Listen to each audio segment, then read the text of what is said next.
Kepareng Bapak Ibu ingkang minangka kerjen sumangga kadharaken dawuh pangandikan pangayubagya saking Bupati Madiun Bapak Haji Hariwuryanto SMK dipun kandhani Bapak Wakil Bupati Madiun mangayubagya Ambawarsa Kabupaten Madiun ingkang kaping 258 ugi kepareng mangke sumedya amasrahaken kayon kinarya pratandha purwakaning tata gelar ingkang gadhah punika ingkang wilanting pakurmatan kunjuk dumateng Bapak Bupati Madiun Bapak Haji Hariwuryanto SMK menggah pangayubagya rahayu sedya kasumanggaken nuwun kaluhur.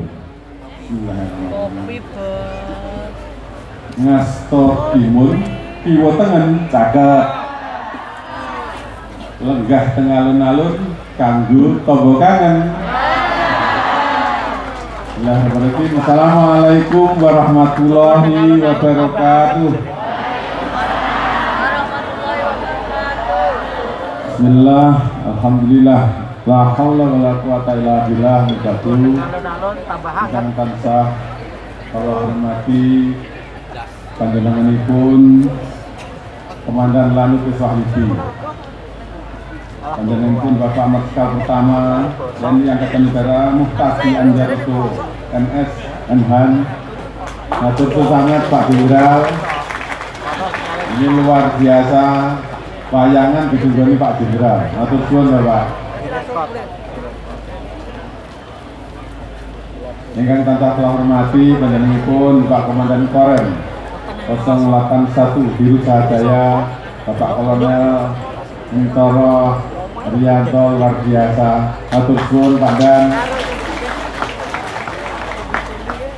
Ingkang kula hormati Pak Bupati Sepuh kalian Ibu, matur suwun Bapak tansah rencangi dalam kalian Pak Wabu untuk membimbing masyarakat Kabupaten Madiun. Ingkang kula hormati Pak Wakil Bupati Sepuh, matur suwun kalian Ibu, luar biasa. Mugi-mugi Pak Bupati Sepuh lan Pak Wakil selalu diberi kesehatan. Saged ngrencangi sedaya kita bangun Kabupaten Madiun.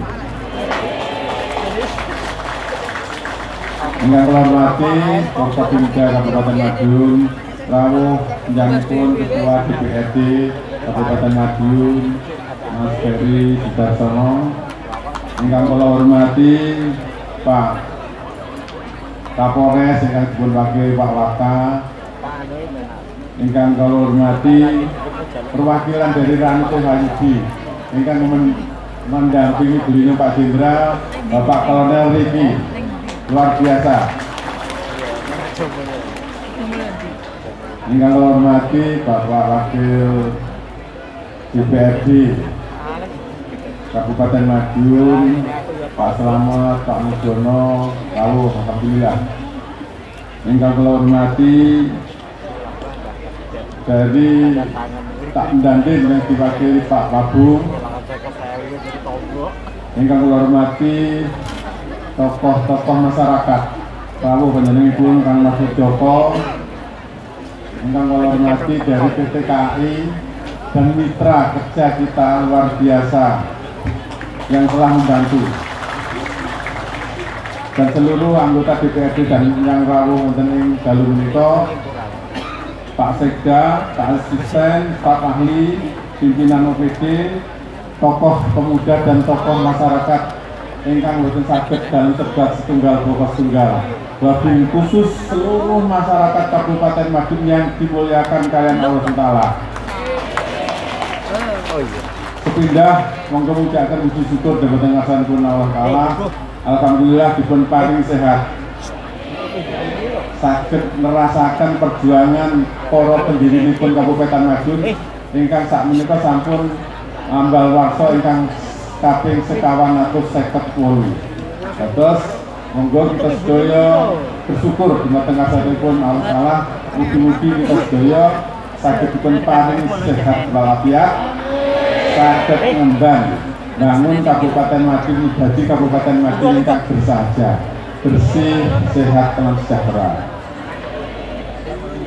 Wonten ing ambal warsa ingkang sekawan atus 58 niki kersan niki linggitan pamirsa dalem namung matur kemawon kawula kalian Pak Wakil kalian Ibu Ketua Penggerak PKK wakilipun luar biasa nih cek dalu nyindang sampai swantene telas atur itu mboten saged ngrentangi Ibu Kesi dalam kali Pak Wakil terima kasih atas dukungan dari seluruh masyarakat dan kami mohon doa restu dari panjenengan sedaya mugi-mugi kawula kalian Pak Wakil serta seluruh OPD saged memberikan pelayanan ingkang sae kagem masyarakat Kabupaten Madiun. Nggih, amargi boten saged dalem kalian Pak Wakil piyambak kedah wonten dukungan saking panjenengan sedaya. Mugi-mugi kanthi guyub rukunipun masyarakat Kabupaten Madiun kalian sedaya aparat pemerintah insyaallah Kabupaten Madiun boten dangu dados kabupaten ingkang bersih, sehat, lan sejahtera. Amin. Mekaten ingkang saged dalem aturaken wonten ing wekdal menika amargi menika kan ingkang dipun rantos ringgitan kalian Pak Cahyo Kuntadi. Dalem matur suwun sanget dumateng Pak Cahyo Kuntadi lan rombongan mugi-mugi pagelaran menika saged ngremenaken masyarakat Kabupaten Madiun. Kleresan menika nggih ambal warsanipun Pak Dalang Cahyo Kuntadi. Sugeng ambal warsa Pak Dalang. Ulang tahun tuh Pak Cahyo. Mungkin Dalang S2 napa niku semangat amargi pas kleresan ulang tahunipun panjenenganipun. Pilih mekaten ingkang saged dalem aturaken dumateng panjenengan sami. Dalu-dalu daharipun bubur. Boten kesupen dahar lumpia. Insyaallah kita sedaya bersyukur pasti akan bahagia. Amin. Terima kasih. Assalamualaikum warahmatullahi wabarakatuh.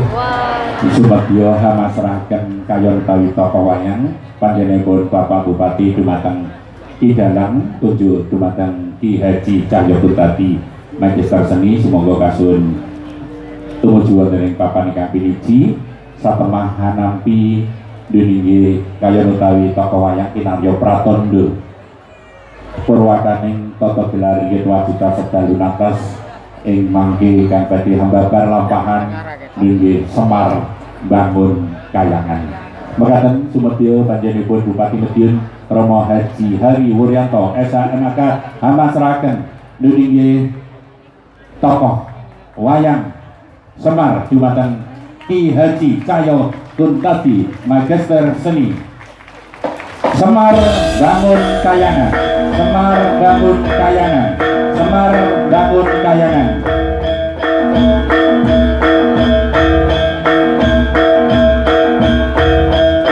Wilujeng dalu, wilujeng amil sari matur dening panduwur dumateng ingkang minulya Bupati Madiun kalawan Kepala Wakil Bupati Madiun. Semar Bangun Kayangan. Kyai Semar adalah manifestasi sang pamomong sejati, sosok yang menenun setiap napas hidupnya semata-mata untuk melayani sesama dalam jalan kebaikan. Baginya, Bangun Kahyangan bukanlah sekedar mendirikan kemegahan bangunan secara fisik, melainkan sebuah laku batin, sebuah upaya mensucikan hati, menjernihkan jiwa, dan menata budi pekerti demi terciptanya kehidupan yang harmonis dan bersahaja. Sekalipun niat suci Kiai Semar harus berhadapan dengan badai penolakan dari para Kurawa dan tantangan dari Bathara Guru, keteguhan batinnya tak pernah goyah, berpayungkan keikhlasan dan didampingi kesetiaan para Pandawa. Sang pamomong pada akhirnya berhasil mewujudkan kahyangan yang sesungguhnya sebuah tahta kedamaian di dalam jiwa. Semar Bangun Kayangan, wilujeng dalu, wilujeng hamirsani, nuwun kala nuwun. Wassalamualaikum warahmatullahi wabarakatuh. Nuwun.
kubil kalimas siti kulang yarima wahumnya kuluna aku korimen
ingkang mapan aneng pucuk ing Gunung Tidar. Gunung Tidar yekti dumunung aneng tengahing tanah Jawa. Papan ingkang adhem peh Prabawa ayem lan tentrem. Dasari tetanduran ijo royo-royo tuhu asri hanglam-lami gawe sengsem sapa wae ingkang samya tuminggal.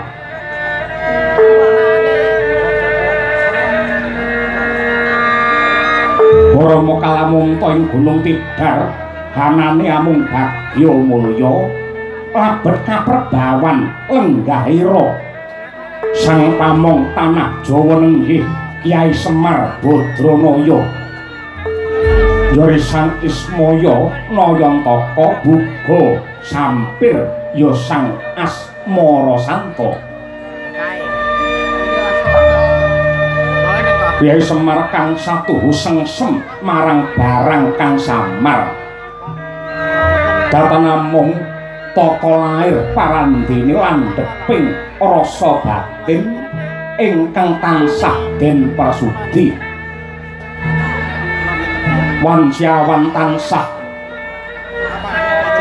makarya ngulir budi ngulur nalar wanci dalu tansah narbuka leladi mring para kawula nganti ndungkap paraesuk datan kantun genya tansah ngubengi papan panembah ing Gunung Tidar kinarya nyambung rasa mring Gusti ingkang Maha Nasa.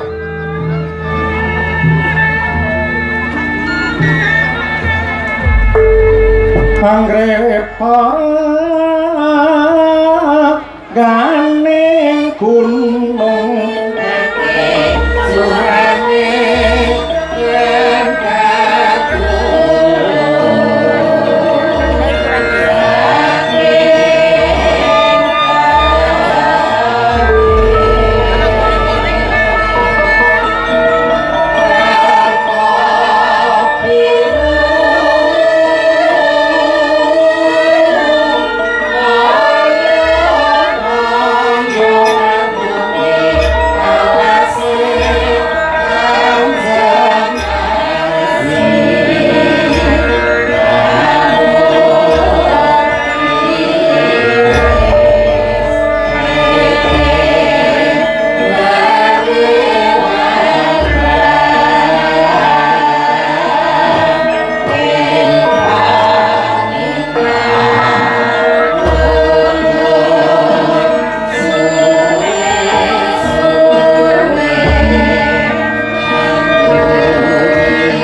Sopanto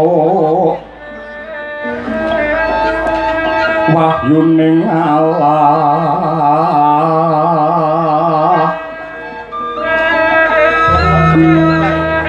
yo tumilah mangulah ngemu bangkit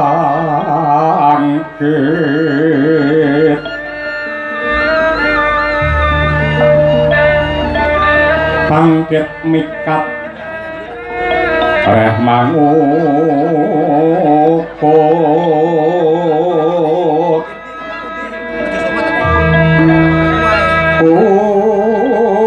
ukutaning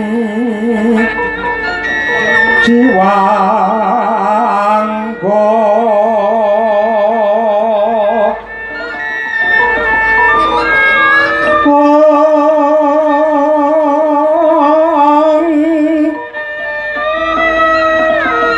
kang mangkono katut sinaputang sepuh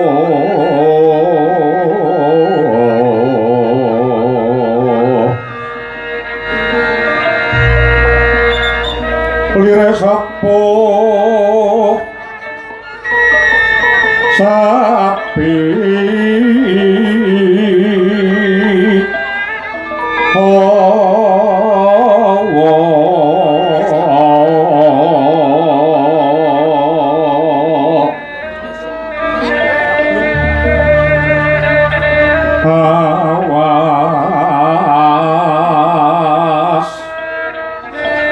jroning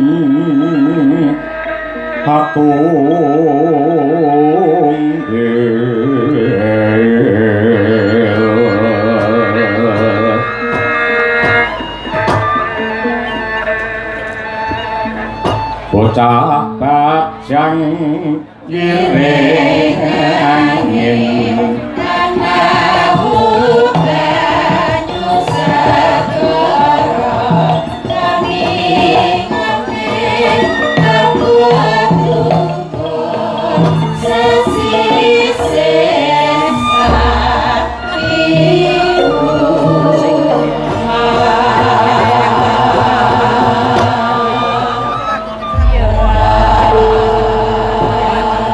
megagak ugak sadulita melai ndak sawang ingkang prapta aning Gunung Tidariki pendhita ing pertapan Kendali Sada biyen senopati tumraping Sri Rama Wijaya Senggana ya Anoman padha winantu Basuki anggenmu prapta Maruti Nulinggih Kyai Semar awis saking berkah pangestu paduka wilujeng niskala niring sambikala anggen kula sowan mboten langkung sembah pangabekti tandha pengaji-aji mawantu-wantu kunjuk wonten sandhap padha paduka Kyai Ismaya iya Anoman ndak tampa gawe bombong ing rasa ora liwat mara gage diprayogakne anggonmu lungguh lan sakuse kowe satata anggene pinarak aku bakal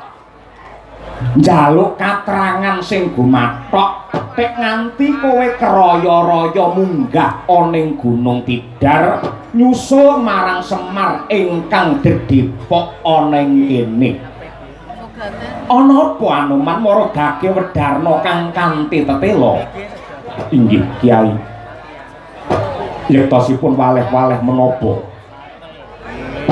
manut kabar ingkang sampun sumebar pawarta ingkang sampun rata bilih paduka jengkar saking dusun Klampis Ireng lajeng lenggah wonten ing pucuking Gunung Tidar pramila saking menika daya-daya kula sumusul wonten ing mriki yektosipun tuwuh tandha pitaken saklebeting manah kula kok paduka lenggah wonten mriki menika wonten wigatos menapa Kyai Semar wis mestine pantese padha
saka ing Klampis Ireng banjur saiki mapan ana ing Gunung Tidar.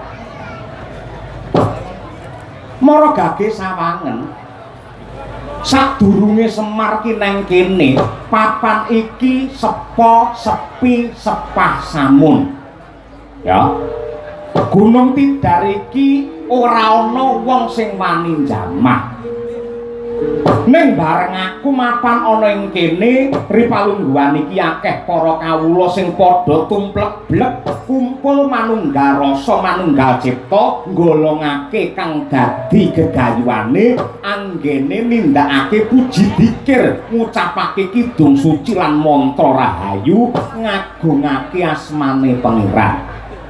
Lah apa to sebabe kok Semar Ripalungguhan iki mapan ana ing kene merga Semar bakale bangun kayangan. Pramorek manuswa myong hambrang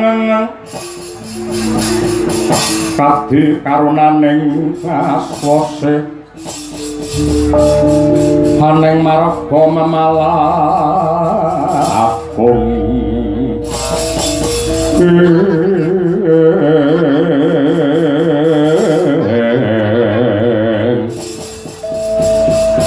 Aduh Kyai Semar malah saya kodeng raos sing manah kula saya bingung raos sing Hanuman sak sampunipun kula mireng bilih jengandika mapan wonten ing Gunung Tidar mriki badhe ambangun kayangan.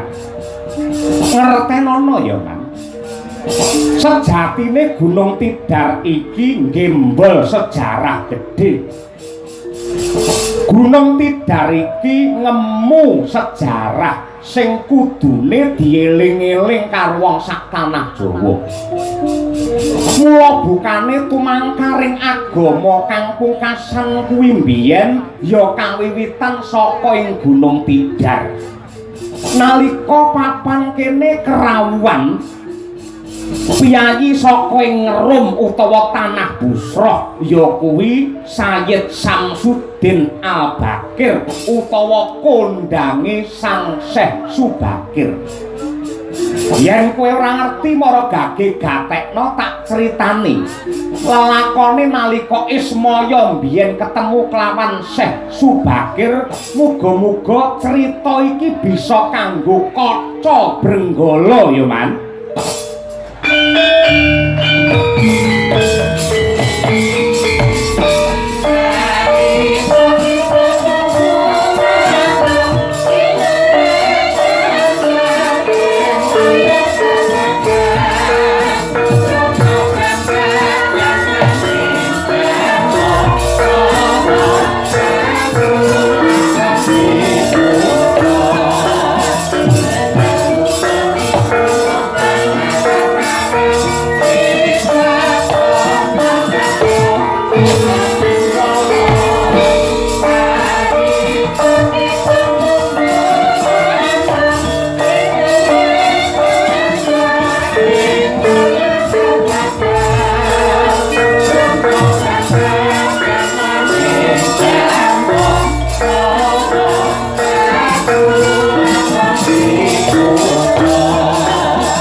Sandangane dudu wong tanah Jawa wani nyaket nyedak karo Kyai Ismaya Kyai Semar janji kowe ganggu kamardikan lan tentreme wong tanah Jawa iki kala sambigana sing kasasan rimake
wontening Gunung Tidar mriki. Kalilan kula pun Semar inggih Ismaya nderek tepang Gladiwano ndika menika sinten kisana? Inggih Kyai Semar dipun tepangaken kula saking Laladan Tanah Busroh utawi Negari Ngerum. Negari Ngerum menika pundi? negari Ngerum menika wonten saleripun tanah suci. Dene nami kula pun Sayyid Samsudin Al-Bakir utawi kaprahipun sinebut Syekh Sudakir. Lah lajeng tebih saking tanah Busroh ndika kraya-raya rawuh wonten ing mriki niku wonten wigatos menapa, Syekh? Nuwun sewu. Bloko Suta kemawon. Kula rumaos marem ningali kawontenaning tanah Jawi. Hawanipun ingkang adhem, buminipun ingkang subur, tanduran ingkang ijo royo-royo, toya ingkang bening lan tirah-tirah, dereng gunung geni ingkang muntahaken lahar nanging boten dados bencana, malah wedi lan watu ingkang medal saking waduking gunung dados kanugrahan tumraping agesang. Lah bab menika benten sanget kalian wewengkon kuling tanah Busroh ingkang buminipun cengkar, langka toya, hawanipun panas, rekaos pados sandang tedha. Mila menggahing petang kula bejo bejane menungsa menika menawi dipun titahaken kalian Gusti mapan wonten ing tanah Jawi mriki, Kyai Semar. Ha inggih. Inggih leres, leres. Mila rinten dalu para kawuling Gunung Tidar tansah kula dherekaken ngaturaken panuwun sarta manembah dumateng Gusti ingkang Maha Agung awit kemirahan kanugrahan ingkang sampun dipun paringaken. Inggih Ki. Malah nuwun sewu. Wonten bab ingkang saya andadosaken kagiyating manah kula. Ing wewengkon mriki antawisipun manungsa kaliyan bangsane Gandharwa saged manunggal dados setunggal tur kawis tingal nengenaken dumateng kerukunan. Menika elok sanget. Tegesipun sedaya maju ing Gusti menika pancen kedahipun samat sinamadan daya dinayan sarta ngagungaken rasa tresna asih dumateng sedaya para makhluk. Inggih. Pancen kados mekaten